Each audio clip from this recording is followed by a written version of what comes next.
First week of his second tour of Australia, the world head of the Ahmadiyya Muslim Jamaat and fifth Khalifa, Hazrat Mirza Masroor Ahmad, was interviewed by journalists representing The Standard, The Daily Telegraph, and the Blacktown Sun newspapers.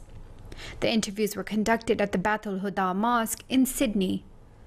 During the interview, His Holiness was asked a range of questions, including the purpose of his visit to Australia. He said his foremost objective was to meet with the Ahmadi Muslims of Australia and counsel them towards high moral standards and always uphold the laws of the land. In response to a question about whether Ahmadi Muslims had been accepted by the wider Australian society, Hazrat Mirza Masroor Ahmad stated, I believe that amongst all Muslim communities, it is Ahmadi Muslims who are the most widely accepted by the wider society, because we openly proclaim love for the country in which we live. We are law-abiding, our message is of peace, and our slogan is love for all, hatred for none, and so I do not think anyone could dislike such a message.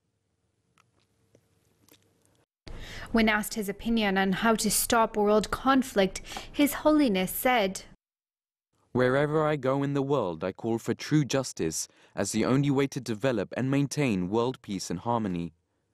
True justice, according to the Holy Quran, requires that if you have to give testimony against yourself or our loved ones, you should do so. Regarding Syria, Hazrat Mirza Masroor Ahmad said that peace could only develop if both the government and rebel forces behaved in a civilized and fair manner. He said it was essential that both parties urgently understood their responsibilities. Otherwise, it was quite possible that the Syrian conflict could spread further afield. Hazrat Mirza Masroor Ahmad was asked to give his advice to all people, whether Muslim or non-Muslim.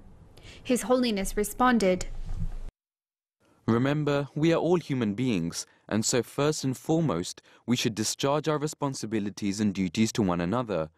We are all the creation of God, and God loves His creation. Thus, we should all care for each other in the way that God desires. Tahmina Amir, MTA News.